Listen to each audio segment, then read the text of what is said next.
الحمد لله وكفى وسلام على عباده الذين اصطفى أما بعد فأعوذ بالله من الشيطان الرجيم بسم الله الرحمن الرحيم يا أيها الذين آمنوا أوفوا بالعقود أحلت لكم بهيمة الأنعام إلا ما يتلى عليكم غير محل الصيد وأنتم حرم إن الله يحكم ما يريد صدق الله مولانا العظيم وصدق رسوله النبي الكريم ونحن على ذلك لمن الشاهدين والشاكرين والحمد لله رب العالمين সকলে কয়েকবার দরুদ ইব্রাহিম اللهم صل على محمد وعلى آل محمد كما صليت على إبراهيم وعلى آل إبراهيم إنك حميد مجيد اللهم بارك على محمد وعلى آل محمد كما باركت على إبراهيم وعلى آل إبراهيم إنك حميد مجيد اللهم صل وسلم وبارك عليه আলহামদুলিল্লাহ সুম্মা আলহামদুলিল্লাহ আল্লাহ রাব্বুল আলামিনের অসংখ্য শুকরিয়া। আল্লাহ পাক রব্বুল আলামিন আমাদেরকে মাগরিবের নামাজ জামাতের সাথে আদায় করার তৌফিক দান করেছেন। শুকরিয়া আদায় করি বলে আলহামদুলিল্লাহ। নামাজের পরে আল্লাহ রাব্বুল আলামিন আমাদেরকে কোরআনুল কারীমের মজলিসে বসার তৌফিক দিয়েছেন। কোরআনুল কারীম থেকে কিছু অংশ বোঝার জন্য আল্লাহ পাক রব্বুল আলামিন আমাদেরকে মঞ্জুর করেছেন। এই জন্য আবারও শুকরিয়া আদায় করি বলে আলহামদুলিল্লাহ।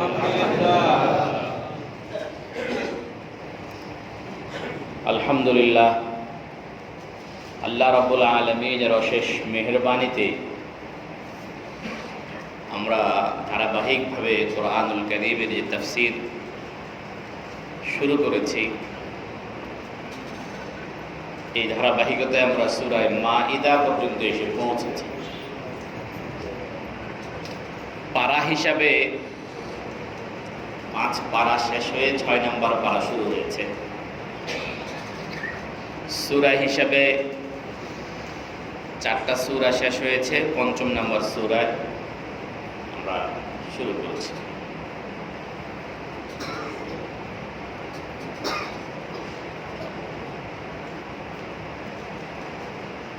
কোরআনুল কারীমের আমরা যে তাফসীর আমরা পড়ছি বা যে তাফসীর আমরা শুনছি, এটা একটা মৌলিক মোটামুটি একটা ধারণা আমরা নিচ্ছি। তা না হলে মানুষের সাধ্যের মধ্যে নেই যে কোরআনে কারীমের তাফসীর করবে।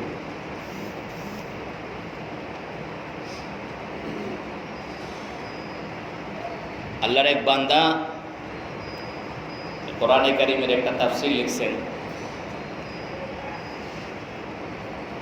মাত্র 100 খণ্ডে। কত খণ্ড? 100 খণ্ডে লেখার পরে উনি বলতেছেন যে আল্লাহ রাব্বুল আলামিন আমাকে কোরআনে কারীমের তাফসীরের যে ইলম দিয়েছেন তা থেকে আমি বিন্দু পরিমাণ লিখলাম, বাকি সমুদ্র রয়ে গেছে। বাকি সমুদ্র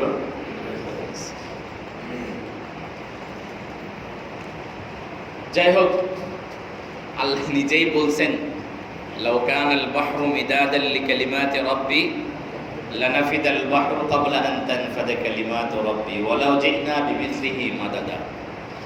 আল্লাহ রাব্বুল আলামিন তো নিজেই বলছেন যে শেষ করা যাবে না, এটা মানুষ শেষ করবে কিভাবে? এই কোরআনে কারীমের একটা বিশেষ বৈশিষ্ট্য এই, আল্লাহ সবচেয়ে বড় একটা বৈশিষ্ট্য হলো এই, কিয়ামত পর্যন্ত মানুষ, যত মানুষ আসবে এদের যত রকমের সমস্যা হবে, এই সমস্যাগুলো আল্লাহ পাক রব্বুল আলামিন কোরআন এবং সুন্নাহর মধ্যে বলে দিয়েছেন। কথাটা এখনো আপনারা বুঝেন না, আমি আরেকটুখানি বললেই কথাটা ভালো করে বোঝা যাবে। নূহ আলাইহিস সালাতু ওয়াস সালাম একজন নবী, আল্লাহ রাব্বুল আলামিন ওনাকে মানব জাতির হেদায়েতের জন্য পাঠাইছেন। মানব জাতির ধর্মীয় সমস্যার সমাধান দেওয়ার জন্য আল্লাহ পাক রব্বুল আলামিন তাকে পাঠিয়েছেন। নূহ আলাইহিস সালাতু ওয়াস সালাম যতদিন ছিলেন, মানুষের যত রকম সমস্যা হতো মানুষ নূহ আলাইহিস সালামের কাছে বলতো, তিনি সমাধান দিতেন। নূহ আলাইহিস সালাতু ওয়াস সালামের যে দ্বীন এবং শরীয়ত ছিল, এর আলোকে সমাধান হতো। উনি চলে গেলেন, দুনিয়াতে মানুষ রইল, মানুষের সমস্যা বাড়তে থাকলো, কিন্তু উনি যে শরীয়ত বা যে দ্বীন রেখে গেলেন, ওই দ্বীন মানুষের নতুন সমস্যাগুলো সমাধান দিতে অপারগ হয়ে গেল। তখন আল্লাহ পাক রব্বুল আলামিন এই সমস্যার সমাধান করবে আরেকজন নবী প্রেরণ করতেন। এই নবী এসে আবার মানুষকে সমস্যার সমাধান করতেন। যদি নতুন শরীয়ত নিয়ে আসেন বা আগের নবীর শরীয়তের উপরে আসেন, এসে কি করতেন? মানুষের সমস্যার সমাধান করতেন। তো উনি যতদিন থাকতেন উনি পূর্ণই ছিলেন, ওনার শরীয়তে পূর্ণই থাকতো, মানুষের সমস্যার সমাধান তিনি করতেন। নবী চলে যেতেন, নবী যে দ্বীন রেখে যেতেন, যে শরীয়তকে যে অবস্থায় রেখে যেতেন, পরবর্তী মানুষ প্রজন্ম ওই দ্বীন থেকে কিছু সমস্যা এরকম হতো যে ওই দ্বীন ওই সমস্যাগুলো সমাধানে কিছু হতো, অপারগ হতো। তখন আল্লাহ রাব্বুল আলামিন আবার একজন নতুন নবী প্রেরণ করতেন, প্রয়োজন হলে কিতাব প্রেরণ করতেন, শরীয়ত দিতেন। এই ধারাবাহিকতা চলছে হযরত ঈসা আলাইহিস সালাম পর্যন্ত। আল্লাহ রাব্বুল আলামিন ঈসা আলাইহিস সালাম পর্যন্ত যতজন নবী প্রেরণ করেছেন, এই নবীদের মধ্যে এট এ টাইম অনেক নবী ছিলেন। কোনো নবী কোনো এলাকার জন্য ছিলেন, কোনো মহল্লার জন্য ছিলেন, কোনো গ্রামের জন্য ছিলেন। আবার এমনও হয়েছে একসাথে দুইজন নবী ছিলেন একই এলাকায়, একসাথে দুইজন নবী এক এলাকায় ছিলেন। মুসা আলাইহিস সালাম, হারুন আলাইহিস সালাম একই জায়গার নবী, হযরত সুলাইমান আলাইহিস সালাম, হযরত দাউদ আলাইহিস সালাম একই জায়গার নবী, একসাথে নবী। হযরত ইয়াকুব আলাইহিস সালাম, হযরত ইউসুফ আলাইহিস সালাম একসাথে নবী। আল্লাহ,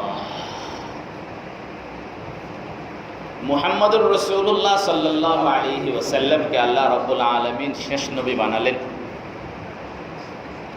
এই কোরআনে কারীমকে শেষ গ্রন্থ বানালেন, কিতাব বানালেন। নবীজি সাল্লাল্লাহু আলাইহি ওয়াসাল্লামের পরে কিয়ামত পর্যন্ত আর কোনো নবী আসবে না।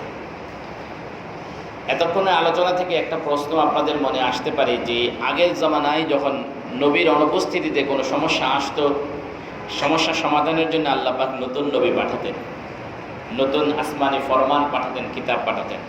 আমাদের নবী তো চলে গেলেন, এখন আমাদের তো সমস্যা হবেই, আমাদের সমস্যার সমাধানের পথ কী হবে? এই প্রশ্ন স্বাভাবিক। আল্লাহ রাব্বুল আলামিন বলেন যে আমি যে কিতাব, আসমানি কিতাব যেটা শেষ পাঠিয়েছি, এটা এমন করে পাঠিয়েছি কিয়ামত পর্যন্ত তোমাদের যা সমস্যা হবে সব সমস্যার সমাধান দিয়েই পাঠিয়েছি। কিয়ামত পর্যন্ত যত সমস্যা হবে সব সমস্যার সমাধান, তিবিয়ানাল লিকুল্লি শাই, সমস্ত কিছুর বিশদ বিবরণ রয়েছে। প্রশ্ন হলো এই সমস্যার সমাধানগুলো আমরা কোরআনে কারীম থেকে কিভাবে জানবো? এর উত্তর হলো এই, আল্লাহ রাব্বুল আলামিন কিছু স্কলার এরকম তৈরি করবেন, কিছু মানুষকে এরকম বুদ্ধি জ্ঞান দিবেন যারা মানুষের সামনে এই সমস্যাগুলোর সমাধান কোরআন এবং সুন্নাহ থেকে বের করে দেবে, বের করে দেবে।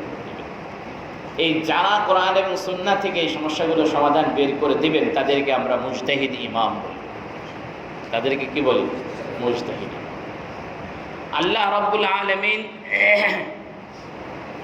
মুহাম্মদুর রাসূলুল্লাহ সাল্লাল্লাহু আলাইহি ওয়াসাল্লামের পরবর্তীতে দ্বীনের এই কাজটুকু, দ্বীনের এই দায়িত্বটুকু পালন করার জন্য আল্লাহ রাব্বুল আলামিন যাদেরকে নির্বাচন করেছেন তারা হলেন উলামায়ে কেরাম। আমরা আসলে উলামায়ে কেরামকে চিনি না, যে ওনারা কত বড় দায়িত্ব ওনাদেরকে ওনারা আঞ্জাম দিতেছেন, কত বড় দায়িত্ব ওনারা পালন করতেছেন। মৌলানা আশরাফ আলী থানভী রহমতুল্লাহ আলাইহি, হাকিমুল উম্মত মৌলানা আশরাফ আলী থানভী রহমতুল্লাহ আলাইহি, উনি একদিন এক জায়গায় বললেন, দেখো সাধারণ মানুষকে বলতেছেন, দেখেন আপনারা ভাবতেছেন আপনাদের অনুগ্রহে আমরা চলি, আপনাদের অনুগ্রহে মাদ্রাসাগুলো চলে, হুজুররা চলে, উলামায়ে কেরাম চলে, ঠিক আছে, আপনারা মাদ্রাসায় দেওয়া বন্ধ করে দেন, হুজুরদেরকে দেওয়া বন্ধ করে দেন। আমরা আমাদের জীবিকা চালানোর তাগিদে মাদ্রাসা মসজিদ ছেড়ে এসে আমরাও দোকান দিব, ব্যবসা করবো, মাটি কাটবো, রিক্সা চালাবো, সমস্যা তো নেই। আপনার যদি রিক্সা চালানোর সামর্থ্য থাকে তাহলে আমারও আছে, আপনার দোকানদারি করার যদি সামর্থ্য থাকে আমারও আছে। মসজিদে ইমামতি করতেই হবে এমন তো কি নয়, কি বলেন? জরুরি, জরুরি। কিন্তু আপনাদের তো একজন ইমাম রাখতেই হবে, এটা জরুরি। কথা বুঝে দেবেন। আমার এখানে জুমা পড়াইতেই হবে এরকম জরুরি নয়, কিন্তু আপনাদের জুমা পড়ানোর জন্য একজন লাগতেই হবে। তো আশরাফ থানভী রহমতুল্লাহ আলাইহি বললেন যে আমরা মাদ্রাসায় পড়াইতে হবে, মসজিদ ইমামতি করতে হবে, এরকম জরুরি কোনো কিছু না, আমরাও ছেড়ে দিব, চলবো। তো অসুবিধা কি হবে? অসুবিধা এটা হবে যে আপনাকে যখন কবর দেওয়ার মাসআলা আসবে, বিনা জানাজায় কবর দিতে হবে। কি বলেন? আপনাকে যখন গোসল করানোর ব্যাপার হবে, বিনা গোসলে আপনাকে কি দিতে হবে? দাফন করতে হবে। আপনার ছেলে সন্তানকে যদি ঈমান শিখাইতে হয়, ঈমান শিখানোর মতো কাউকে পাবেন না, তা আপনার ছেলেগুলোকে বেঈমান বানানো, বেঈমান অবস্থায় আপনাকে রেখে দিতে হবে। বেশি না 3 প্রজন্ম পরে পৃথিবীতে আর মুসলমান থাকবে না। কয় প্রজন্ম? 3 প্রজন্ম। 3 প্রজন্ম পরে আপনি পৃথিবীতে আর কোনো মুসলমান খুঁজে, ঈমানদার খুঁজে পাবেন না। আপনার বংশে মুসলমান হয়ে জন্ম নিবে, বংশগত দিক থেকে মুসলমান হবে, কিন্তু আফসোসের সাথে আপনাকে বলতে হবে যে মুসলমানই কাকে বলে সে সেটা বুঝবে না। ও ভাই, এই অবস্থাটা এখনও চলছে। আমাদের আধুনিক যারা শিক্ষিত মানুষ, যারা আধুনিক, একদম অতি আধুনিক, মডারেট, ওনাদের দেখবেন, ওনাদের যে সকল প্রজন্ম আসছে পৃথিবীতে, জন্মের পর থেকে ওলামা ইকরামের কাছে যাদের যাওয়ার সুযোগ হয় না, সন্তানকে পাঠানোর সুযোগ হয় না, এই সন্তানগুলো বড় হওয়ার পরেও দেখবেন কালিমা কাকে বলে সে জানবে না, ঈমান কাকে বলে সেটা বুঝে না। আল্লাহ পাক রব্বুল আলামিন আমাদেরকে বোঝার তৌফিক দান করেন সকলে বলে আমিন। যে কথা বলতেছিলাম যে এই কোরআনে কারীমকে আল্লাহ পাক রব্বুল আলামিন কিয়ামত পর্যন্ত আগত সকল সমস্যার সমাধান দিয়ে পাঠিয়েছেন। এই সমাধানগুলো কোরআনে কারীম থেকে বের করে করে মানুষকে বোঝানোর দায়িত্ব হিসেবে জিম্মাদারি আল্লাহ পাক কাকে সঁপে দিয়েছেন? ওলামা। আল্লাহ পাক আমাদেরকে আলেমদের সাথে যে পরিমাণ কদর রাখা দরকার, সম্মান রাখা দরকার, এতটুকু সম্মান বজায় রেখে চলার তৌফিক দান করেন সকলে। সূরা মাইদা এটা এমন একটা সূরা যে সূরার মধ্যে অধিকাংশই বিধিবিধান আলোচনা হয়েছে, হালাল এবং হারামের কথা আলোচনা হয়েছে। এই সূরাটা একদম শেষের দিকে, নবীজির জীবনের শেষের দিকে এসে নাযিল হয়েছে, শেষের দিকে এসে নাযিল হয়েছে। এটাকে মাদানী সূরা বলা হয়। মুফাসসিরিন ইকরাম লিখেছেন এটা শানে নুজুল হিসেবে যে এই সূরাটা মোট 3 জায়গায় 3টা স্থানে এসে নবীজির কাছে নাযিল হয়েছে।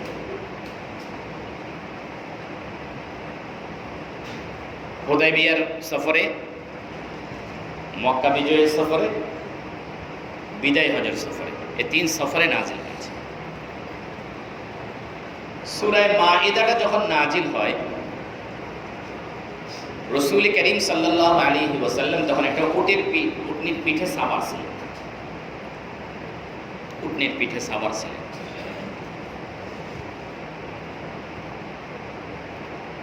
ওয়াহী যখন অবতীর্ণ হতো, এই ওয়াহীর একটা ভার নবীজির উপরে পড়ত। রাসূল করিম সাল্লাল্লাহু আলাইহি ওয়াসাল্লামের উপরে কোরআনে কারীম যে সূরাতে ওয়াহী হিসাবে নাযিল হতো, সেটা হতো এই জিবরাইল আমিন নবীজির কাছে তিন ভাবে ওয়াহী নিয়ে আসতেন। একটা হলো জিবরাইল আমিন তার আকৃতিতে আসতেন, আর একটা হলো জিবরাইল আমিন অন্য কোনো মানুষের আকৃতিতে আসতেন, আর একটা হলো জিবরাইল আমিনকে দেখা যেত না। জিবরাইল আমিন নবীজির কলবের মধ্যে ইন্না রূহাল কুদুসি ইয়াতানাফাসু ফি রাউঈ, নবীজি বলেন আমার কলবের মধ্যে এগুলো কি করতেন, নবীজি ঘণ্টা ধ্বনির মতো আওয়াজ শুনতেন। এইটা ছিল সবচেয়ে বেশি কঠিন। হযরত আয়েশা রাদিয়াল্লাহু তাআলা আনহা বলেন, এভাবে যখন ওয়াহী নাজিল হওয়া শুরু হতো, নবীজির মধ্যে এক ধরনের কাইফিয়ত, এক ধরনের অবস্থা পরিলক্ষিত হতো। প্রচণ্ড শীতের সময়ও নবীজি ঘামিয়ে যেতেন। প্রচণ্ড শীতের সময় নবীজি কি করতেন, ঘামিয়ে যেতেন। এবং এই ওয়াহীটা নাজিল যখন হতো, তখন নবীজির উপরে প্রচণ্ড রকমের কষ্ট হতো। কারো উটনির পিঠে সাওয়ার থাকলে উটনির পিঠ ব্যাকা হয়ে যেত। এই ওয়াহী যখন, এই সূরা যখন নাজিল হচ্ছে, নবীজি বুঝতে পারলেন যে উটনি সহ্য করতে পারতেছেন, এক পর্যায়ে উটনির পিঠ থেকে নেমে গেছে। মানে উটনি আর ভার বহন করতে পারতেছে না, নবীজি নেমে গেছে। এই কোরআনে কারীমের যে ওয়াহী, এই ওয়াহীটার কিন্তু অনেক ওজন, অনেক ওজন, অনেক ওজন। এটা আমরা বুঝি না, বোঝানো যাবে না।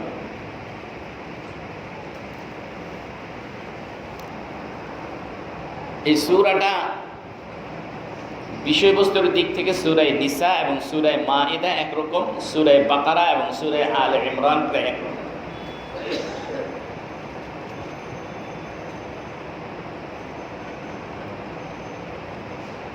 এই সূরাটা পড়ার ব্যাপারে হযরত আয়েশা সিদ্দিকা রাদিয়াল্লাহু তাআলা আনহা বেশ গুরুত্ব দিতেন।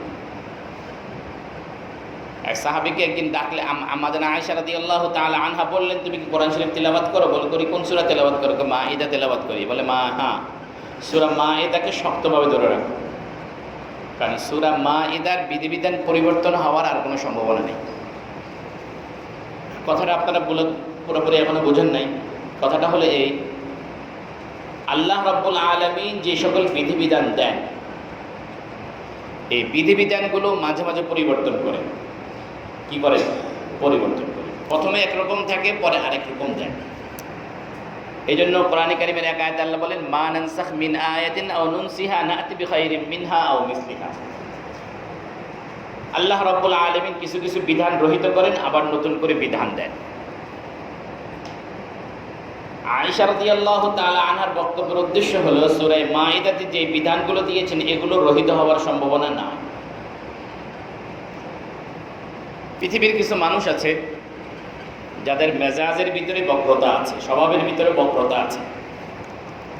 এরা বলেন, যে বিধানটা আল্লাহ রহিত করলেন সেটা দিলেন কে? বলেন, আল্লাহ দিলেন। যে আল্লাহ কি জানতেন না এই বিধানটা কিছুদিন পরে চলবে না? তাহলে কেন দিলেন? আল্লাহ কি জানতেন না যে এটা চলবে না? তাহলে কেন দিলেন? তো এটা আমি বোঝার জন্য একটা কথা আপনাদেরকে বলি, একটা উদাহরণ দিলে আপনি বলি। এই সাথে সাথে আরেকটা প্রশ্ন আছে পৃথিবীর মানুষের, সেটা হলো এই, ইহুদি ধর্মটাও কে দিলেন? আল্লাহ দিলেন। খ্রিস্ট ধর্মটাও কে দিলেন? যে ধর্ম দিলেন আল্লাহ, সেই ধর্ম চলবে না কেন? আল্লাহর ধর্ম চলে না কেন? আল্লাহর ধর্মটা চলবে না কেন? আল্লাহই দিলেন, আল্লাহ চলবে না কেন? এটা তো প্রশ্ন আছে অনেকেরই। এটার জন্য একটা উদাহরণ বলি। আপনি যখন জন্মগ্রহণ করলেন, আপনার জন্মগ্রহণে আপনার বাবা, আপনার আত্মীয় স্বজন সবাই খুশি, সবাই আপনার জন্য কিছু উপঢৌকন নিয়ে আসলো। আপনার বাবাও আপনার জন্য একটা জামা নিয়ে আসলো। যে জামাটা নিয়ে আসলে, এই জামাটা আপনার শরীরের জন্য ফিট, এই জামাটা আপনার শরীরের জন্য কি ফিট। আপনার বয়স যখন 1 বছর পার হলো, তখন আবার ঈদ আসলো, আমার জন্য, আপনার জন্য আরেকটা জামা আনলো, এটাও আপনার গায়ের জন্য ফিট। এই জামাটা যখন আপনার বয়স যখন বাড়তে বাড়তে আবার 10 বছর হলো, সেই সময় আপনার জন্য একটা জামা আনা হলো, এটাও আপনার গায়ে ফিট। আপনার বয়স বাড়তে বাড়তে বাড়তে বাড়তে 25, 26, 30 এসে পৌঁছে, তখনও আপনার জন্য জামা বানানো হলো, এটাও আপনার গায়ের জন্য কি ফিট। টেইলারের কাছে এখন আপনার মাপ দেয়া আছে, পরবর্তীতে 30 বছরের পরে আপনি আর টেইলারের কাছে যাইতে হয় না, ফোন করে বললে হয়, আপনার মাপে কি করে দেয় জামা বানায়। বলেন তো দেখি, জন্মের পরের দিন যে জামাটা আনছে, এই জামাটা আপনার শরীরের জন্য ফিট ছিল কি ছিল না? ছিল না? ছিল। 1 বছর বয়সের সময় যে জামাটা, এই জামাটা তো আপনার শরীরে ফিট ছিল কি ছিল না? ছিল। 5 বছর বয়সে যে জামাটা, এই জামাটা তো আপনার শরীরের জন্য ফিট ছিল। 10 বছরেরটাও 10 বছরের সময় ফিট ছিল। কিন্তু এখন বলেন তো দেখি, প্রথম দিনের জামাটা 30 বছর বয়সে গায়ে লাগবে তো? 1 বছর বয়সের তার মনে হয় লাগবে, হ্যাঁ? তাহলে 5 বছর বয়সেরটা লাগবে কেন? আপনার জামা আপনার গায়ে লাগবে না কেন? কারণ হলো, সময়ের সাথে সাথে আপনার শরীর বাড়ছে, আপনার জামাটা ওই সময়ের জন্য আপনার জন্য উপযুক্ত ছিল, বর্তমান সময়ের জন্য আর কি নয়, উপযুক্ত নয়। ঠিক তেমনিভাবে বোঝার জন্য বলছি, যেই সময় আল্লাহ পাক ইহুদিদের জন্য যে ধর্ম দিয়েছেন, ওইটা ওই সময়ের জন্য প্রযোজ্য ছিল, এখন শরীর বাড়ছে, ওই ধর্ম আর এখন কি করে প্রযোজ্য।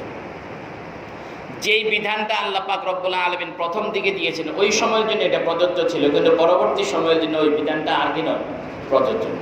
তাহলে আল্লাহ দিলেন কেন আর রহিত করলেন কেন? বোঝা গেল তো না? আল্লাহ আমাদেরকে বোঝার তৌফিক দান করেন।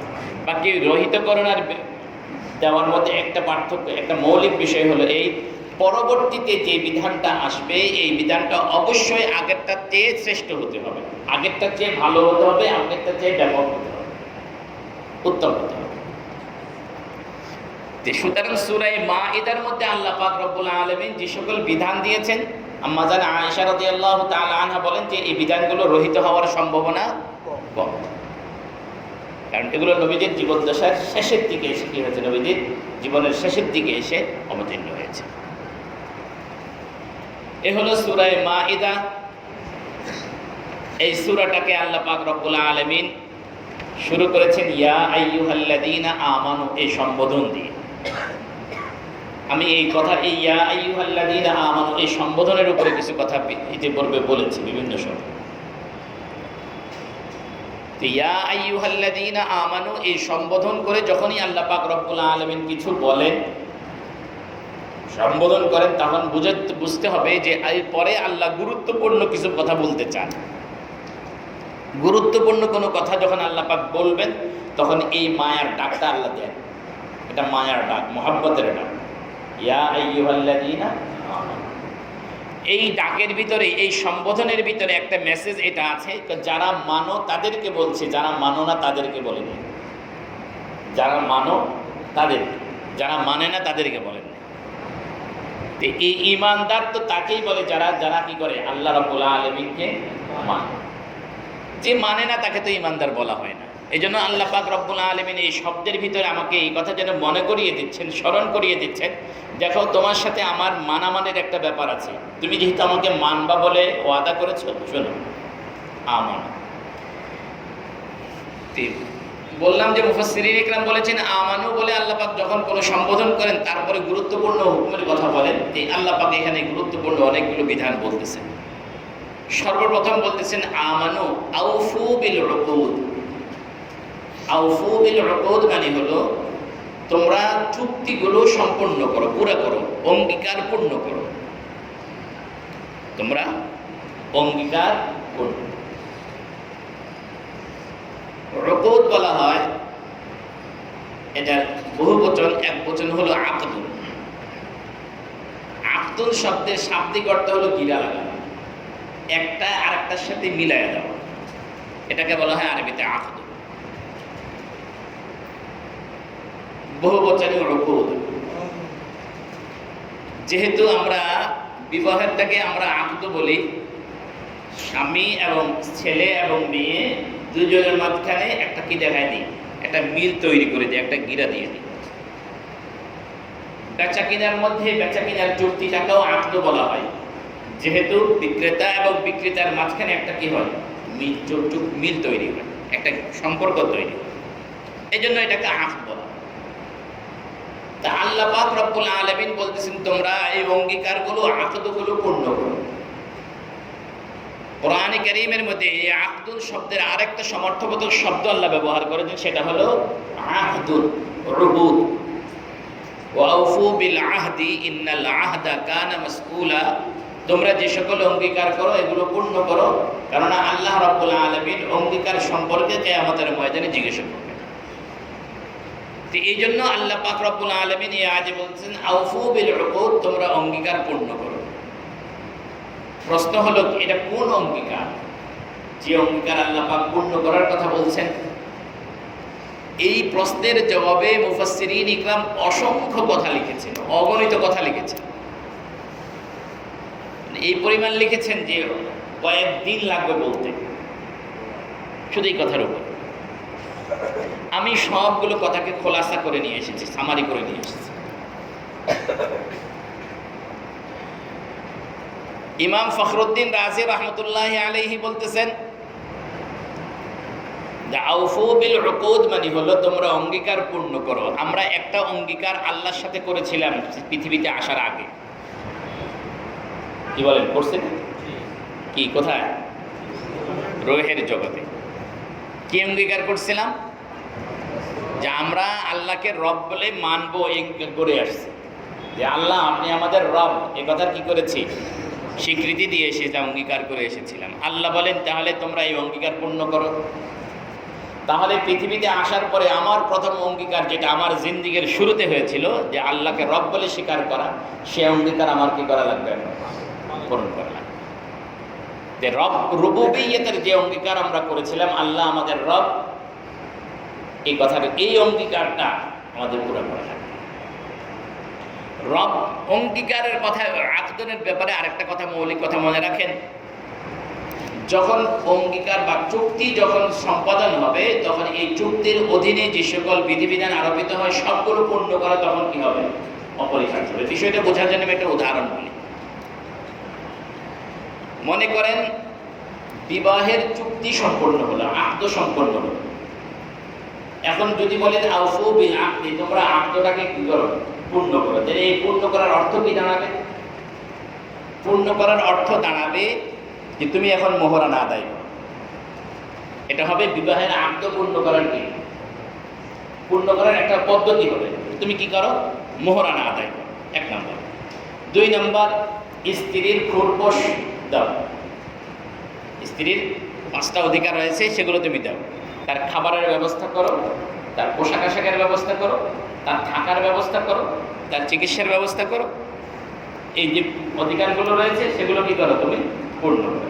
এগুলো যদি আপনি দিলেন তাহলে আপনি আকদে নিকাহে হক আদায় করলেন, পূর্ণ করলেন।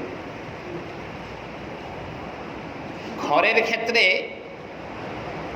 স্ত্রীকে যে ঘর দেওয়ার ক্ষেত্রে যেসব বিধান, সেটা হলো এই, তার জন্য এমন একটা ঘর থাকতে হবে যেখানে সে স্বাধীনভাবে তার নিঃশ্বাস ফেলতে পারে, স্বাধীনভাবে সে কি করতে পারে? চলতে।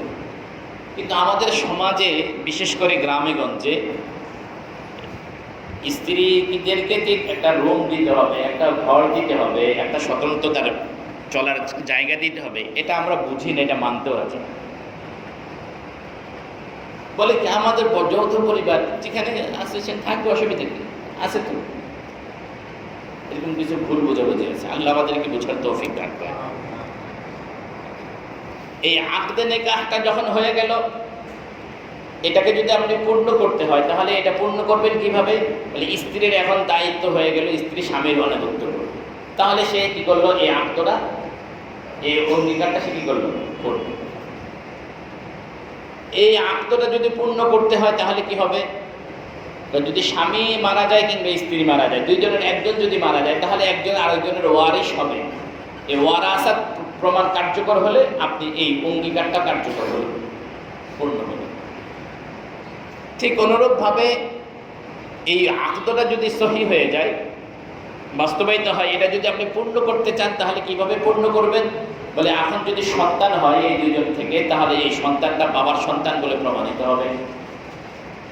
কথা কি বুঝাইতে পারলেন? এইভাবে আমরা আমাদের জিন্দিগিতে যত রকম অঙ্গীকার করি, এই অঙ্গীকারগুলো করার কারণে এই অঙ্গীকারের যেই ফলাফল, যেগুলোর উপরে এই অঙ্গীকারটা বর্তায়, এই অঙ্গীকারটা চুক্তিটা করার কারণে যা করাটা আমার উপরে লাজেম হয়, সেগুলো করার মাধ্যমে আসলে মূলত অঙ্গীকারটা কি হয়, পূর্ণ। আরেকটু উদাহরণ বলি, আপনি যখন একজন ব্যবসায়ীর সাথে, একজন দোকানদারের সাথে আপনি কি করলেন, কোনো একটা জিনিস কেনার উপরে কি করলেন, চুক্তি করলেন, অঙ্গীকার করলেন। ব্যবসায়ী অঙ্গীকার করলো যে আমি এটা বিক্রি করলাম, আপনি বললেন আমি কিনলাম। তখন কি হলো, ব্যবসায়ী যদি আপনাকে ওই পণ্যটা দিয়ে দেয় তাহলে ব্যবসায়ী তার অঙ্গীকার পূর্ণ করলো। আপনি যদি তার টাকাটা দিয়ে দেন তাহলে আপনি আপনার অঙ্গীকার কি করলেন, একজনের কাছ থেকে আপনি হাওলাত নিলেন, ঋণ নিলেন, তাকে সে বললো আমি ঋণ দিব, সে যখন ঋণটা আপনার কাছে দিল সে ওয়াদা পূর্ণ করলো।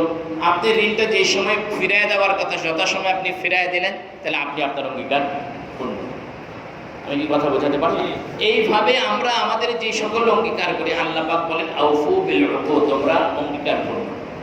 তা আমরা যে আল্লাহ রাব্বুল আলামিনের সাথে অঙ্গীকার করলাম যে আল্লাহ আমাদের রব, এই রবটা রুবুবিয়্যতের অঙ্গীকার করলাম, তাহলে আল্লাহ রাব্বুল আলামিন তো আল্লাহর অঙ্গীকার পূর্ণ করলেন। আমাদের রব হিসেবে আল্লাহ আমাদের যা চাহিদা, যা দরকার সব তো আল্লাহ কি করতেছেন, কি বলেন, পূরণ করতেছেন না? আল্লাহু আকবার। আল্লাহ রাব্বুল আলামিন যদি খালি একটুখানি যদি কি করেন, পূরণ না করেন, তাহলে আমাদের অবস্থা কি? আমরা আর বাঁচার কত উপায় নেই। তা আল্লাহ তো আল্লাহর পাকের রুবুবিয়্যতের দায়িত্ব পালন করতেছেন, আমরা যে বললাম তাকে রব হিসেবে মানব, তাহলে সেটার দায়িত্ব আমরা কি পালন করলাম? আল্লাহ রাব্বুল আলামিনকে রব হিসেবে মানার প্রথম অঙ্গীকার পূরণ হবে যে আমরা আল্লাহকে বিশ্বাস করব, আল্লাহ রাব্বুল আলামিনের সাথে কাউকে শরীক করব না, আল্লাহ রাব্বুল আলামিন যা হুকুম দিয়েছেন সেই হুকুমগুলো আমরা পালন করব। আল্লাহ যেটাকে হালাল বলেছেন সেটাকে আমরা হালাল জানবো, যেটাকে হারাম বলেছেন সেটাকে হারাম মানব। তবেই তো আমরা আমাদের অঙ্গীকার কি হলো। কথা আমার কথা বুঝতেছেন? আপনারা মনে হয় একটু কম বুঝতেছেন, আজকে বুঝতেছেন সবাই? আমার আলোচনা আমি জুমায় করি বা তাফসীরি করি, আমার মূল টার্গেট থাকে যে কথাগুলো আমি বলি এগুলো যাতে আপনারা বুঝেন। অনেকেই আছে কানের মধ্যে আঙ্গুল দিয়ে চোখ বন্ধ করে বলতে থাকে, শ্রোতারা বুঝলো কি বুঝলো না সেটা তার ব্যাপার না। আমি আবার এটা পারি না, আমি চেষ্টা করি যে যেভাবে কথা বললে শ্রোতারা কি করবেন, বুঝবেন। আমার সাধ্যের টুকুকে আমি সেখানে ব্যয় করি যাতে আপনারা কি করে যান, বুঝে যান। তা না হলে সুর দিয়ে, শব্দ দিয়ে, বাক্য দিয়ে, ইংরেজিও বলার মতো আলহামদুলিল্লাহ কিছু 2-4টা শব্দ বলতে পারি, কিন্তু আমি বলি না এই জন্য যে যেহেতু আমার টার্গেট থেকে আমার বিষয়টাকে কি করানো, আমার শ্রোতাদের কাছে কি করানো, বোঝানো। এই জন্য সুরের কোনো বালাই নাই, শব্দের কোনো বালাই নেই, যেভাবে পারি ভেবে সহজ কথা বলার চেষ্টা। তাহলে আল্লাহ রাব্বুল আলামিনের সাথে আমরা যে প্রথম যে অঙ্গীকার করলাম সেই অঙ্গীকার কি? আমাদের জিন্দেগির প্রথম অঙ্গীকার কি? আল্লাহ আমাদের রব। তা আল্লাহ আমাদের রব এই কথা বলার কারণে আমাদের উপরে যে সকল দায়িত্ব অর্পিত হয়, এই দায়িত্বগুলো যখন আমি পালন করব তবে আমার রব বলার অঙ্গীকারটা পূর্ণ হবে। এই জন্য আল্লাহ পাক রব্বুল আলামিন এক আয়াতে বলেছেন, ইন্নাল্লাযীনা ক্বালু রাব্বুনাল্লাহ সুম্মা ইসতাকামু তাতানাজ্জালু আলাইহিমুল মালাইকাতু আল্লা তাখাফু ওয়া লা তাহজানু ওয়া আবশিরু বিল জান্নাতিল্লাতী কুনতুম তুআদুন। আল্লাহ পাক বলতেছেন আমার কাছে যে আমি রব হিসেবে মানার যে স্বীকৃতি দিছো, এই স্বীকৃতি যদি তোমরা পূরণ করো তাহলে আমি তোমাদেরকে আমিও কি করব, আমার ওয়াদা পূর্ণ করব। কি করবেন? আল্লাহ বলবেন আল্লাহ তাখাফু, পৃথিবীতে কাউকে ভয় করে চলা লাগবে না। বলেন না সুবহানাল্লাহ। আমরা যদি সত্যিকার অর্থে আল্লাহকে রব বলে মানতে পারি তাহলে পৃথিবীতে কাউকে ভয় করে, কথা বলেন না, পৃথিবীতে কাউকে ভয় করে চলা লাগবে না। আপনি এবারে এই কথাটুকু বিশ্বাস না হলে পৃথিবীর ইতিহাসের দিকে একটু তাকান, দেখবেন আল্লাহর কিছু বান্দা এরকম গেছে যারা পৃথিবীতে আল্লাহকে রব মানার পরে পৃথিবীর কাউকে আর ভয় করে চলে নাই, পৃথিবীর আর কাউকে ভয় করে চলেন না। খালিদ ইবনুল ওয়ালিদ রাদিয়াল্লাহু তাআলা আনহু রুস্তমের দরবারে গেছে। কোথায়? রুস্তম মানে পৃথিবীর বলতে গেলে 1 নাম্বার টেরর, তখনকার সময় পৃথিবীর 1 নাম্বার টেরর তার সামনে। রুস্তম খালিদ ইবনুল ওয়ালিদকে ওয়েলকাম জানানোর জন্য প্রায় 2 পাশে খোলা তরবারি নিয়ে তার সৈন্যদেরকে দাঁড় করায় রাখছে।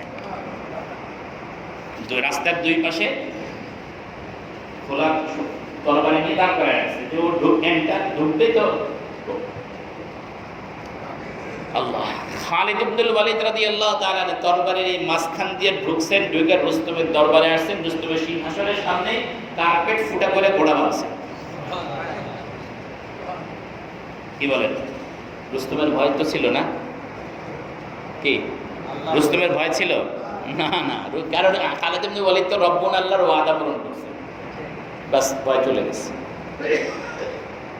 উকবা ইবনে আমির রাদিয়াল্লাহু তাআলা আনহু সাথীদেরকে নিয়ে আফ্রিকার জঙ্গলের কাছে গেছেন, বাস জঙ্গলের বাঘদেরকে হুকুম দিয়েছেন এরা তামিল করছে, কারণ রক্ত তাকে মেনে নিয়েছেন, বাস বাঘের ভয় করার কি আছে, সিংহকে ভয় করার কি আছে? আমরা তো এদেরকেও তো ভয় করি, মশাকেও তো ভয় করি, ব্যাংকেও কি করি, ভয় করি। এনারা এই সিংহকেও কি করেন না, ভয় করেন না।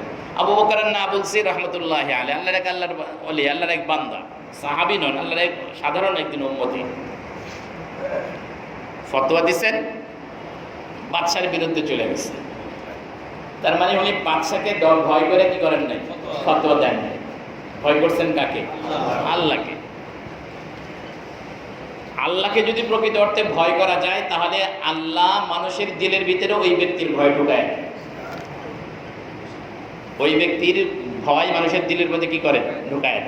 অনেক প্রমাণ আছে। তো উনি ফতোয়া দিচ্ছে, বাদশার বিরুদ্ধে গেছে, বাদশা বলতেছে যে ওনারা বন্দি করে, বন্দি করছে, হত্যাও করবো না, মারবো না, জেলে দেবো না, ফাঁসিয়ে দেবো না, কি করবো বলে বনের থেকে একটা সিংহ ধরে নিয়ে আসো। তো সিংহ ধরে নিয়ে আসছে, সিংহটাকে 1 সপ্তাহ যাবৎ উপবাস রাখছে।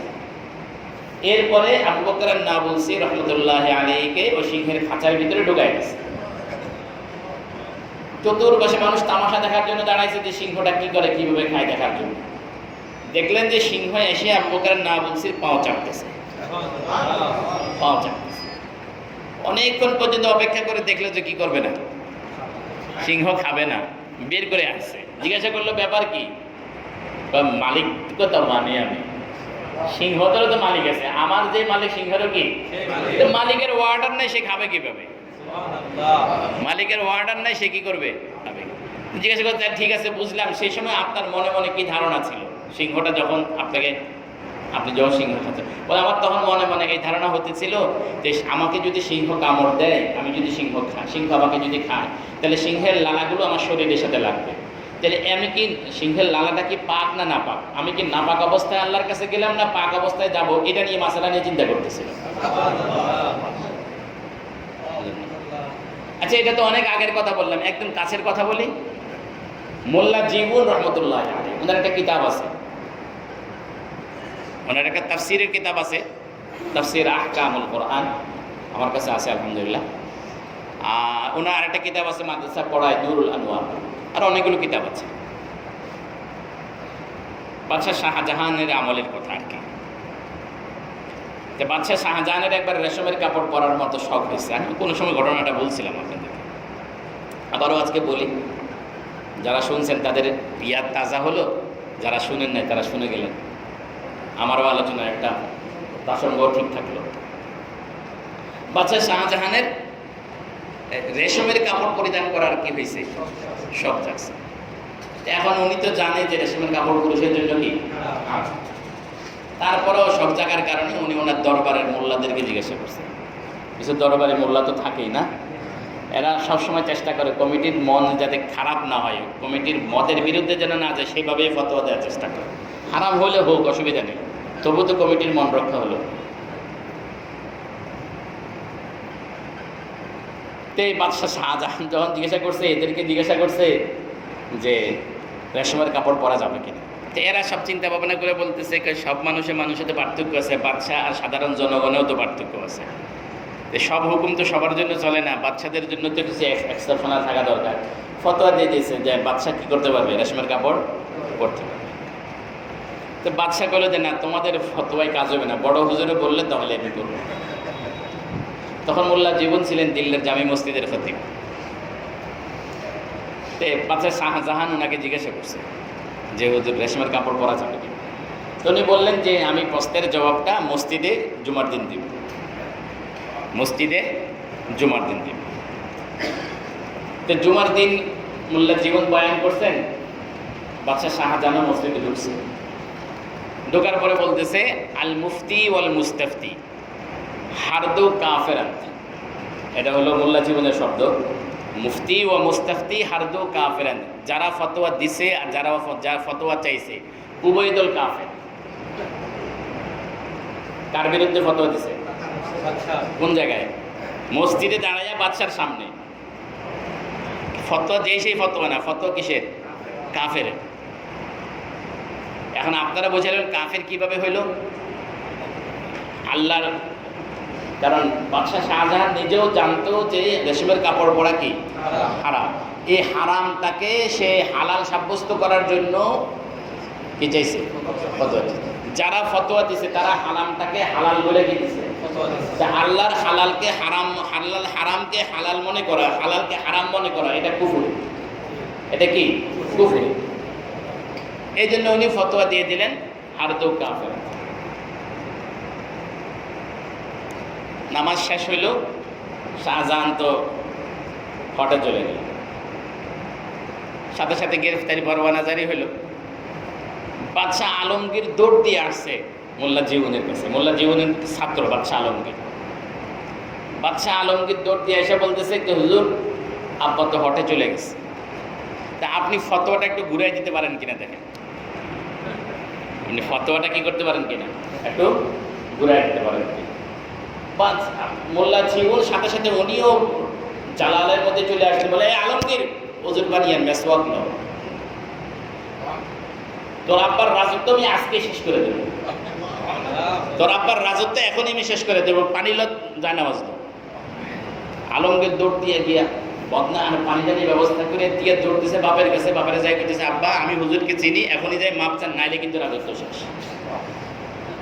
নাইলে কিন্তু কি রাজত্ব শেষ। শাহজাহান সাথে সাথে মাপ চাইছে, সাথে সাথে কি চাইছে? মাপ চাইছে। এই জন্য বলতেছে রব্বুল আল্লাহ যখন বলবে, আল্লাহ রব্বুল আলামিন যখন আল্লাহকে রব বলে যখন স্বীকার করবে, এটার উপরে যদি থাকে, তাই আল্লাহ বলেন আল্লাহ খাউফুন আলাইহিম, আমি তাদের মন থেকে আমার ছাড়া গায়রুল্লাহর সব ভয় আমি দূর করে দেব। গায়রুল্লাহর সব ভয়কে আল্লাহ কি করবে? দূর করবে। রব্বুল আল্লাহ আল্লাহ খাউফুন আলাইহিম, আল্লাহ তাখাফু। এরপর বলেন ওয়ালা তাহজানু। তাহজানু মানে হলো এই যে কোনো কিছু না পাওয়ার কারণে দিলের ভিতরে ব্যথা হবে না, অনুভব। আল্লাহ তাহজানু, কোনো কিছু না পাইলে দিলের ভিতরে কোনো কি হবে না? আফসোস হবে না, কোনো দুঃখ লাগবে না। দেখবেন দুনিয়ার ধন দৌলত সব কিছু পায় নাই, সব কিছু থেকে বঞ্চিত, তবুও আফসোস নাই, তবুও কি নাই? আফসোস নাই। আছে আল্লাহর অসংখ্য বান্দা, আপনার ধন দৌলত দেখে ওনার ভিতরে কি হয় না? আহা, আমারও যদি এরকম হইতে, এরকম আশাও আসে, কিন্তু আফসোস হয় না। অসংখ্য আল্লাহ পাকের বান্দা আছে। আমার একটা অনুবাদের বই আছে, সফহাতুম মিন সাবরিল উলামা আলা শাদাইদিল ইলমি ওয়াত তাহসিল, জ্ঞান সাধনায় উলামা ইকরামের ত্যাগ ও কোরবানি, বাংলায় আমি অনুবাদ করেছি, এটা আপনারা পড়ে দেখতে পারেন। যে উলামা ইকরামের মধ্যে এরকম অসংখ্য আল্লাহর বান্দা আছে, দুনিয়াতে কিছু পায় নাই, এই নিয়ে তাদের কোনো কি নাই? আফসোস নেই। ওয়ালা তাহজানু, কোনো আফসোস নেই। বরং এরকম আল্লাহ পাক অসংখ্য বান্দা আছে, দুনিয়া আসতে আসার কারণে পেরেশান হয়ে গেছে, আসতে আসার কারণে কি হয়ে গেছে? পেরেশান হয়ে গেছে। আল্লাহ বলেন ওয়ালা তাহজানু, কোনো আফসোস থাকবে না। আচ্ছা, আমি কোনো কিছু পাইলাম না, এই জন্য আফসোস না থাকলে দুনিয়াতে আমার মতো শান্তি আর কার? এরপরে আল্লাহ বলেন তাতানাজ্জালু আলাইহিমুল মালাইকা, ফেরেশতা দিয়ে আল্লাহ পাক রব্বুল আলামিন তাদেরকে সান্ত্বনা দেন। এদেরকে ফেরেশতা পাঠায় বলেন কোনো ভয় নাই, আল্লাহ তাখাফু ওয়ালা তাহজানু।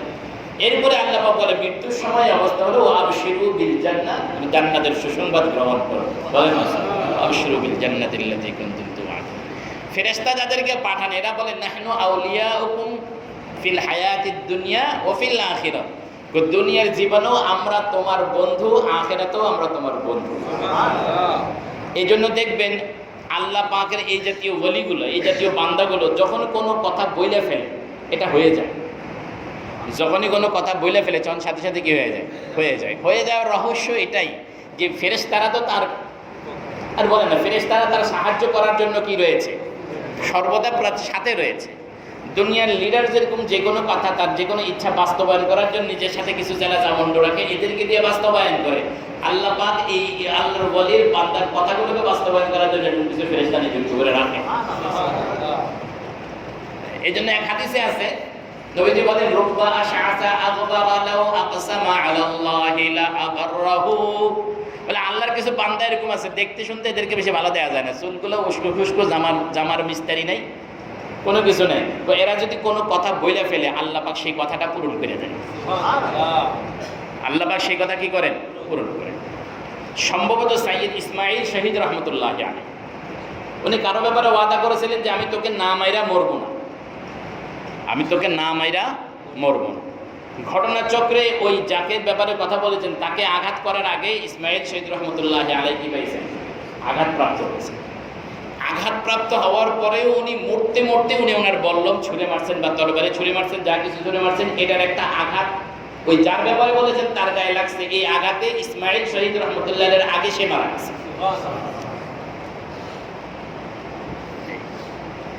যাই হোক, আমরা প্রথমে আউফু বিল উকুদ, আল্লাহ পাক রব্বুল আলামিন বলতেছেন যে তোমরা তোমাদের অঙ্গীকারগুলো পূর্ণ করো। তো এই জন্য আমরা বললাম আমরা প্রথমত অঙ্গীকার করেছি আল্লাহ রব্বুল আলামিনের সাথে। কথা গুছিয়ে আনতেছি, আমরা যে আল্লাহ পাক রব্বুল আলামিন এখানে যে অঙ্গীকারের কথাগুলো বলেছেন, এই অঙ্গীকারগুলো আমাদের জিন্দেগির সমস্ত অঙ্গীকারগুলো মোট 3 রকম। কয় রকম? 3। একটা হলো আল্লাহর সাথে বান্দার অঙ্গীকার, আল্লাহর সাথে বান্দার অঙ্গীকার। আমরা আল্লাহ রাব্বুল আলামিনের সাথে কিছু অঙ্গীকার করেছি, লা ইলাহা ইল্লাল্লাহ বলে কিছু অঙ্গীকার করেছি, আমানতু বিল্লাহি ওয়া মালাইকাতিহি ওয়া কুতুবিহি বলে আমরা কিছু অঙ্গীকার করেছি। একটা অঙ্গীকার এটা করেছি যে আমরা হালালগুলো মানবো, হারামগুলো ছাড়বো, এরকম কিছু অঙ্গীকার করেছি। আল্লাহর সাথে যে সকল অঙ্গীকার করেছি এই অঙ্গীকারগুলো পূরণ করা এক। 2 নাম্বার হলো আমি নিজের সাথে নিজে কিছু অঙ্গীকার করেছি। মানুষ নিজের সাথে নিজে কিছু কি করে? অঙ্গীকার করে। যেমন আপনি নিজে নিজে এই অঙ্গীকার করলেন, সিদ্ধান্ত নিলেন এই কাজটা আমি করব। মান্যত মানলেন যে আগামীকাল আমি রোজা রাখবো, মান্যত করলেন যে আগামী বছর আমি ইতিকাফ করবো, আমি হজ করবো, আমি এটা করবো। আপনি যে মান্যতগুলো মানেন এগুলো এক ধরনের অঙ্গীকার। এইগুলো হলো নিজের সাথে নিজের অঙ্গীকার। কয় রকম গেল? 2 রকম। 3 নাম্বার হলো আপনি আরেক মানুষের সাথে, আরেক মুসলমান ভাইয়ের সাথে, আরেক আল্লাহ অপর বান্দার সাথে কি করলেন? অঙ্গীকার। তা এই আউফু বিল উকুদের মধ্যে 3 রকমের অঙ্গীকার, সব ধরনের অঙ্গীকার পূর্ণ করার কি করতে হয়েছে? আল্লাহ পাকের পক্ষ থেকে নির্দেশ করেছে। আমরা একে অপরের সাথে যে অঙ্গীকারগুলো করি এই অঙ্গীকারগুলো আবার 2 রকম। একটাকে বলা হয় সামাজিক অঙ্গীকার, আর একটাকে বলা হয় অর্থনৈতিক অঙ্গীকার। উকুদ ইজতিমাইয়া, উকুদ মালিয়া, সব রকমের অঙ্গীকারই পূর্ণ করা দরকার। আল্লাহ রাব্বুল আলামিন আমাদেরকে অঙ্গীকার পূর্ণ করার তৌফিক দান করেন, সকলে বলি আমিন। সামাজিক অঙ্গীকারের মধ্যে রয়েছে অনেকগুলো, যেমন বেচা কেনা, বিবাহ শাদী, হ্যাঁ, এরপরে হলো একজনের আরেকজনের কাছ থেকে করজ নেই, ধার দেনা নেই, এই জাতীয় আরও অনেকগুলো রয়েছে। অর্থনৈতিক মধ্যে ওইগুলো রয়েছে, একজন আরেকজনের কাছে মুদারাবা, মুরাবাহা, বেচা কেনা, এই জাতীয় অনেকগুলো রয়েছে। যাই হোক, এক কথাই হলো আমরা যতগুলো অঙ্গীকার আল্লাহ রাব্বুল আলামিনের সাথে করি, মানুষের সাথে করি, নিজের সাথে করি, সবগুলো অঙ্গীকার কি করা দরকার? পূর্ণ করা। এখানে আরেকটা গুরুত্বপূর্ণ বিষয় মনে রাখা দরকার, সেটা হলো এই সামাজিক যে অঙ্গীকারগুলো রয়েছে এই অঙ্গীকারগুলো ফুকাহা ইকরামের দৃষ্টিকোণ থেকে কয়েক ভাগে বিভক্ত। প্রথমত 2 ভাগে বিভক্ত। এক ধরনের অঙ্গীকারকে বলা হয় উকুদ সাহিহা, আরেক ধরনের অঙ্গীকারকে বলা হয় উকুদ গায়রে সাহিহা। বাংলায় বললে আমরা বলবো একটা হলো শুদ্ধ অঙ্গীকার, আরেকটা হলো অশুদ্ধ অঙ্গীকার।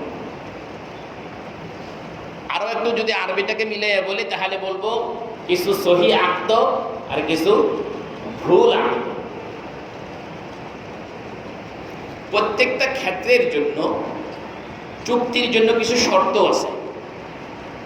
এই শর্তগুলো যদি পূরণ হয়, চুক্তির কিছু বৈশিষ্ট্য আছে, এই বৈশিষ্ট্যগুলো যদি পূরণ হয় তাহলে সেই আকদটা সহি। যদি এই চুক্তির এই ক্ষেত্রগুলো, বৈশিষ্ট্যগুলো যদি পূর্ণ না হয় তাহলে সেই আকদটা কি নয়? সহি নয়। এটা উদাহরণ বলি, তাহলে বিষয়টা সহজ হবে। বেচা কিনা এটা একটা আকদ, বেচা কেনা এটা কি? কথা বলেন বলেন। একটা আকদ, একটা চুক্তি। ক্রেতা এবং বিক্রেতার মধ্যে কি হইতেছে? চুক্তি হইতেছে। এই চুক্তিটা, ক্রেতা এবং বিক্রেতার এই চুক্তিটা সহি হওয়ার জন্য ইসলামী শরীয়তের পক্ষ থেকে কিছু শর্ত শরায়েত আছে, কিছু মূলনীতি আছে, কিছু বাধ্যবাধকতা আছে। এক নাম্বার, যে জিনিসটা কেনা বেচার ব্যাপারে আপনার চুক্তি হয়ে চলতেছে ওই জিনিসটা মাল হইতে হবে। ওই জিনিসটা কি হইতে হবে? মাল। মাল মাল বুঝেন তো? সম্পদ হইতে হবে। যদি ওই জিনিসটা সম্পদ না হয় তাহলে এই চুক্তিটা কার্যকরী হবে না। ইসলামী শরীয়তে যে জিনিসটা হালাল ওই জিনিসটাই মাল, যে জিনিসটা হালাল নয় ওই জিনিসটা কি নয়? মাল নয়। কথা বুঝেন কিন্তু? যে জিনিসটা হালাল ওই জিনিসটা কি? মাল। যে জিনিসটা হালাল নয় ওই জিনিসটা কি নয়? মাল নয়। যেমন শুকর, এটা ইসলামী শরীয়তের দৃষ্টিতে মাল নয়, সম্পদ নয়। ইয়াবা ট্যাবলেট ইসলামী শরীয়তের দৃষ্টিতে সম্পদ নয়। মদ ইসলামী শরীয়তের দৃষ্টিতে কি নয়? মাল নয়, সম্পদ নয়। এখন আপনি যদি কারোর সাথে ইয়াবা বিক্রি করার চুক্তি করেন তাহলে আপনার এই চুক্তি পূরণ করা জরুরি নয় ইসলামী শরীয়তের দৃষ্টিতে। কেন? যেহেতু আপনার এই চুক্তিটা, যে সম্পদ, যে জিনিসটা মাল নয় এবং একটা অসম্পদের বিষয় কি হয়েছে? চুক্তি হয়েছে। কথা আমি বোঝাতে পারলাম?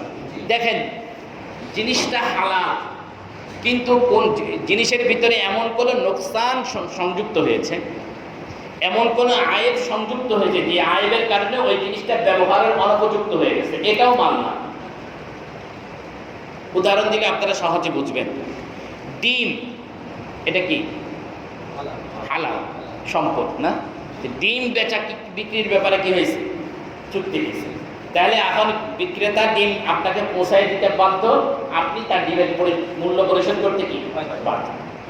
দেখলেন যে ডিমটা বাসায় নিয়ে দেখলেন যে ডিমটা পচা, ডিমটা কি পচা, বা ডিমের ভিতরে বাচ্চা হয়ে গেছে। এখন এই ডিমটা আর কি নেই? মাল নাই। এই ডিমটা আর কি নেই? মাল নাই। এখন আপনি টাকা দিতে বাধ্য নন। টাকা যদি আপনি দিয়ে থাকেন তাহলে বিক্রেতা টাকা ফিরিয়ে দিতে বাধ্য, যেহেতু, কথা বলেন না কেন, এটা মাল নয়। কিনছেন তরমুজ, বিক্রেতা বলল যে তরমুজ ভিতরে টাটকা লাল, টাটকা মিষ্টি।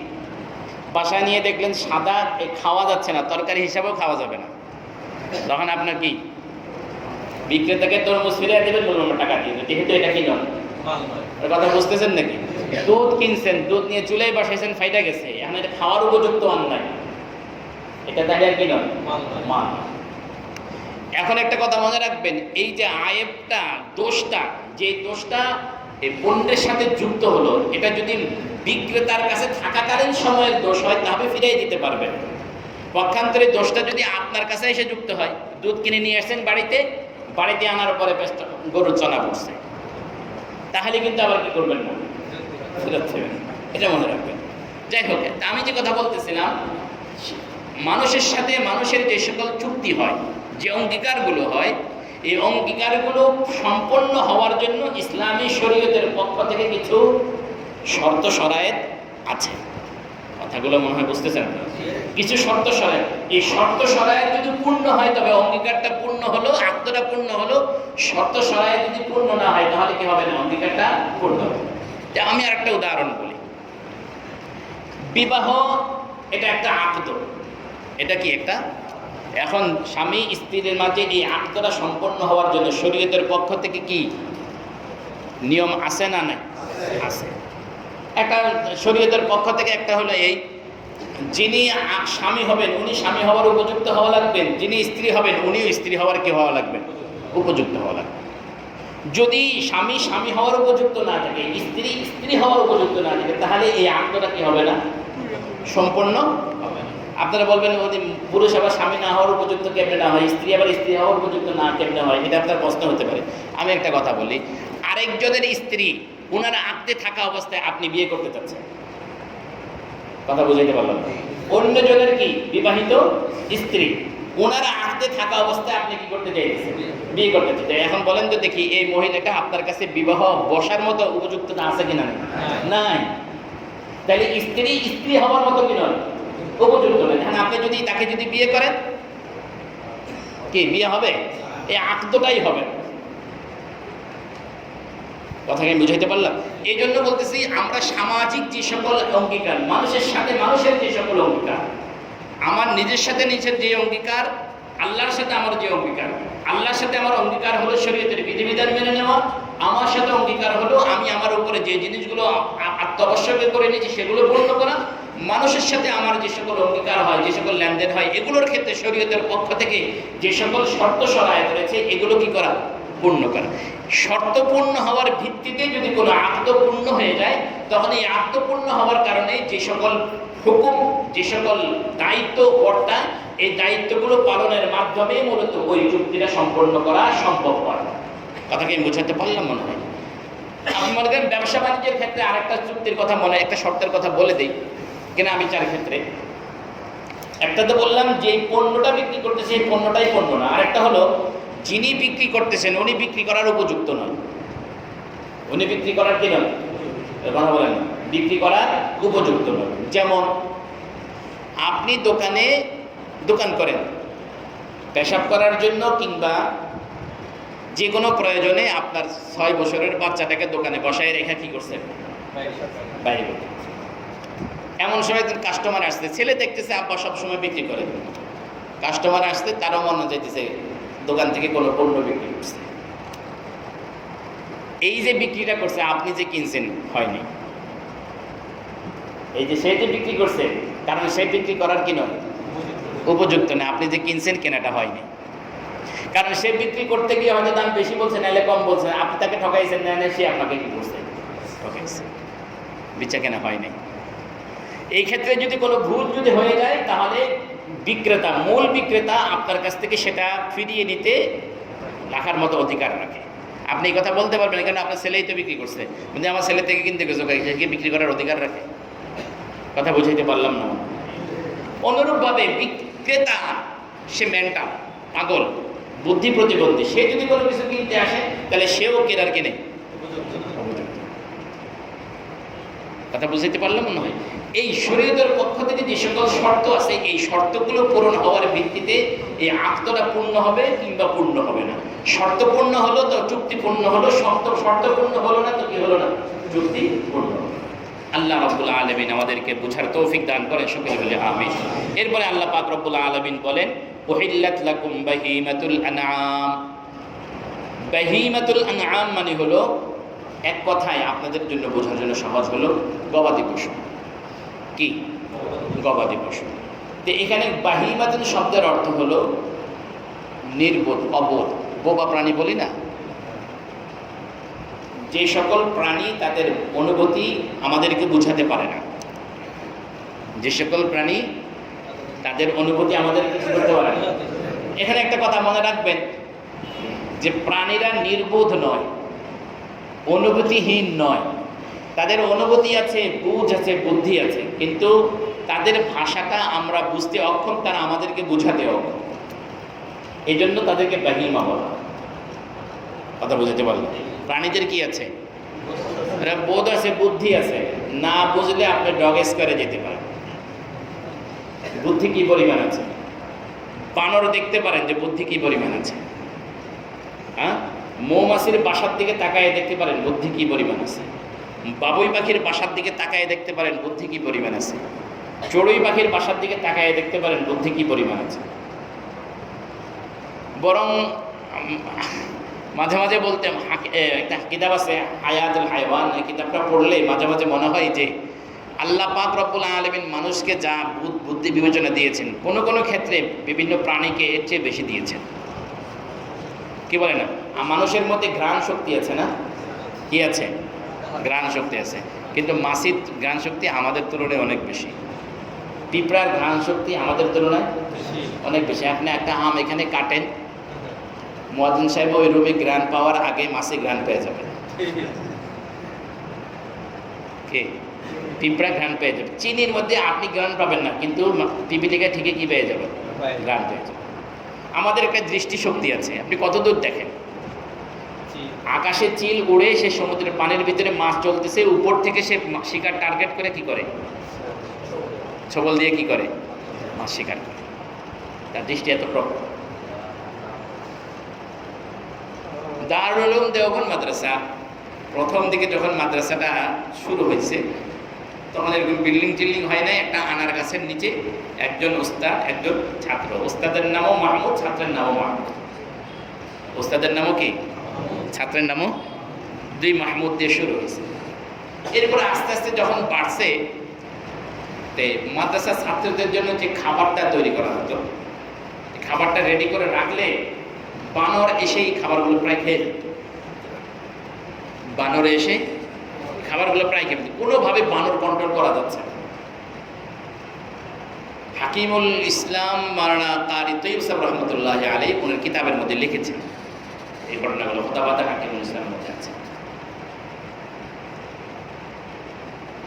তখন মাদ্রাসার ইন্তেজামিয়া কমিটি সবাই মিলে চিন্তা করলো যে রুটির ভিতরে বিষ দিয়া এগুলো সব মেরে ফেলবে, উৎপাতার ভালো লাগছে।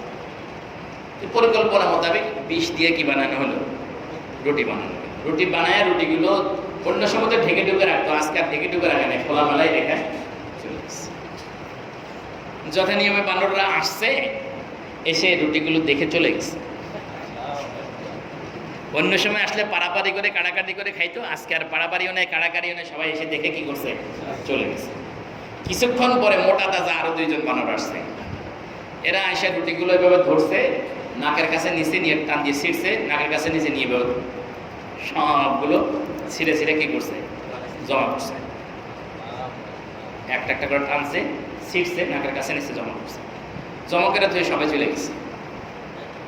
কিছুক্ষণ করে বানরগুলো সব আসছে, সবার হাতের মধ্যে একটা করে লাঠি, লাঠি মানে গাছের ডাল আসছে। একটা আমার রুটি খায়, একটা আমার ডাল খায়, একটা আমার রুটি খায়, মানে আমরা যেরকম কলা দিয়ে রুটি খাই, ওরা এভাবে ডাল দিয়ে রুটি দিয়ে খায়, সব খেয়ে চলে গেছে, একটা বানরও মরে নেই।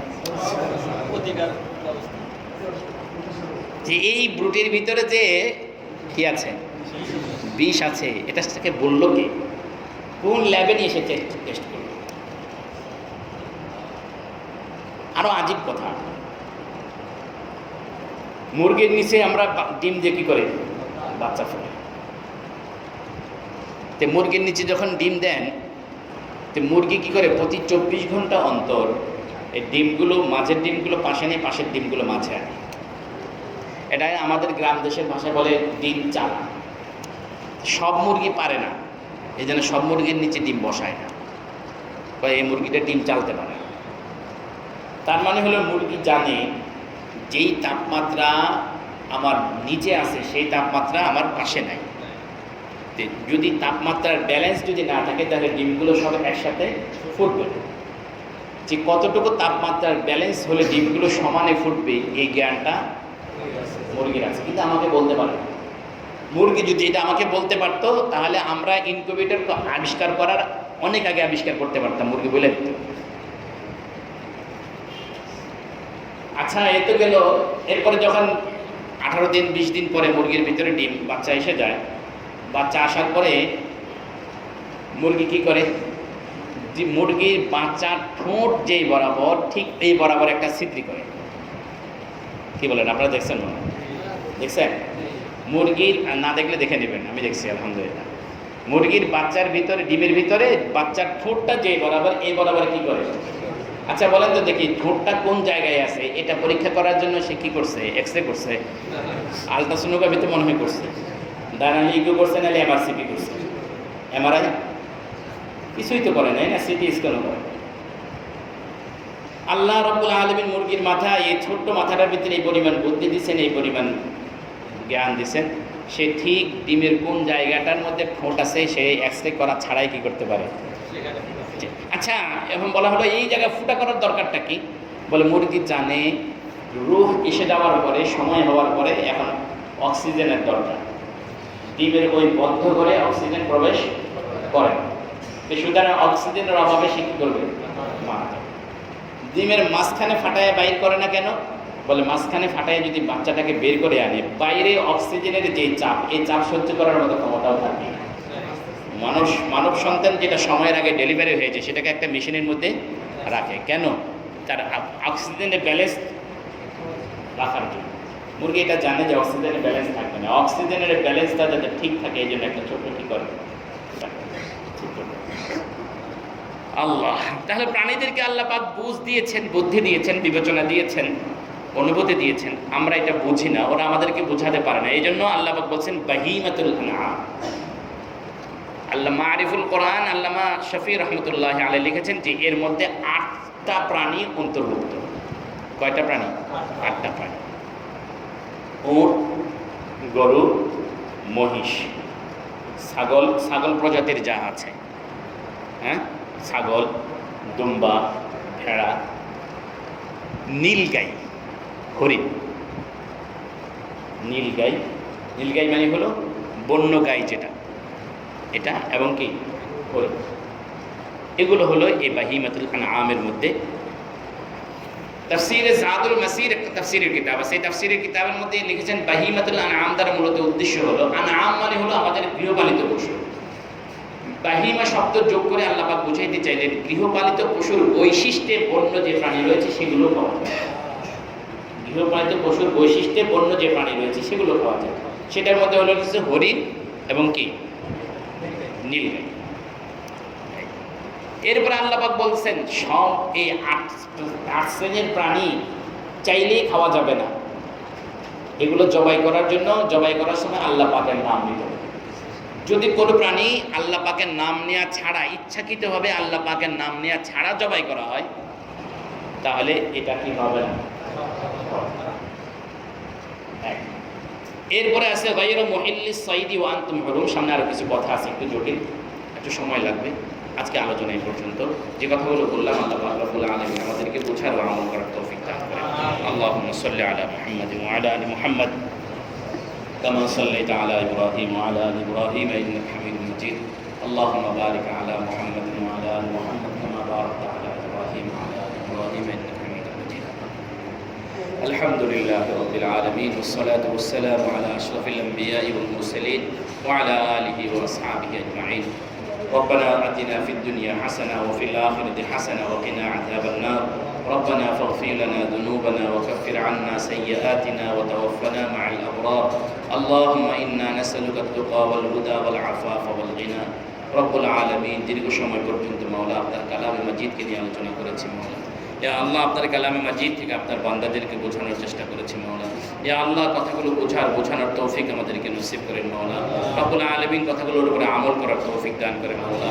রব্বুল আলামিন জীবনের সর্বক্ষেত্রে মাওলা অঙ্গীকারগুলো পূর্ণ করার তৌফিক দান করেন। রব্বুল আলামিন জীবনের সর্বক্ষেত্রে আমাদেরকে অঙ্গীকারগুলো পূর্ণ করার তৌফিক দান করেন। রব্বুল আলামিন আপনার সাথে আমাদের অঙ্গীকার, আমাদের নিজের সাথে আমাদের নিজেদের অঙ্গীকার, মানুষের সাথে আমাদের অঙ্গীকার, সবগুলো অঙ্গীকার আমাদেরকে পূর্ণ করার তৌফিক দান করেন। রব্বুল আলামিন আপনার কালামে মাজিদকে আমাদের জিন্দেগির জন্য রাহ, জিন্দেগির জন্য মশাল বানিয়ে দেন মাওলা। রব্বুল আলামিন কালামে মাজিদের আলোকে জীবন পরিচালনা করার তৌফিক দান করেন। রব্বুল আলামিন আমাদের এই মজলিসকে ইখলাসের সাথে কবুল করে নেন। ওয়া সাল্লাল্লাহু তাআলা আলা খায়রি খালকিহি মুহাম্মদ ওয়া আলিহি ওয়া আসহাবিহি আজমাইন বিরহমাতিকা ইয়া